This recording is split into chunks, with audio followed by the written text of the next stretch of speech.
Hello parents, आज आपण बघणार आहोत प्रेग्नन्सी केअर टिप, ज्यामध्ये आपण आज बघणार आहोत 29 मार्च 2025 रोजी होणाऱ्या सूर्यग्रहणाबद्दलची माहिती. सो तुम्ही जर प्रेग्नेंट असाल तर हा व्हिडिओ तुम्ही शेवटपर्यंत बघा. त्याचसोबतच तुमच्या रिलेटिव्समध्ये किंवा फ्रेंड सर्कलमध्ये कोणीही प्रेग्नेंट असेल तर त्यांच्यासोबत हा व्हिडिओ नक्की शेअर करा. चला तर मग बघूया सूर्यग्रहणाबद्दलची माहिती.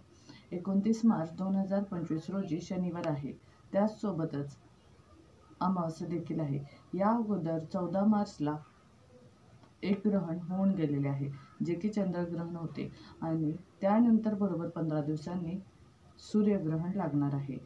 या दिवशी लागणारे सूर्यग्रहण हे अंशिक असणार आहे, म्हणजेच हे ग्रहण खंडग्रास असणार आहे, ज्यामध्ये सूर्याचा काही भागच व्यापला जाण्याची शक्यता आहे.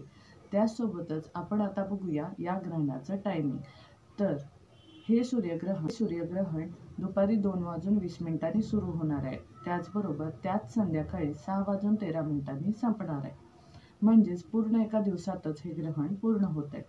त्याचसोबतच आता आपण बघूया हे ग्रहण भारतात दिसणार आहे का.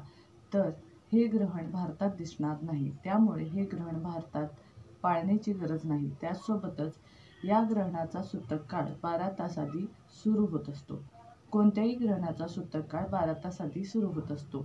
याही ग्रहणाचा सूतक काळ 12 तास आधी सुरू होत आहे. परंतु जे ग्रहण भारतात दिसणार नाही त्या ग्रहणाचा सूतक काळ किंवा त्याचे नियम पाळत बसण्याची गरज नाही. तुम्ही ज्याप्रमाणे तुमचा नेहमीचा दिवस घालवता त्याप्रमाणेच घालवा. शिवाय उन्हाळा असल्यामुळे पाण्याचे पदार्थ जास्त घेणे, फ्रूट्स खाणे, दूध पिणे या गोष्टी नक्की करा.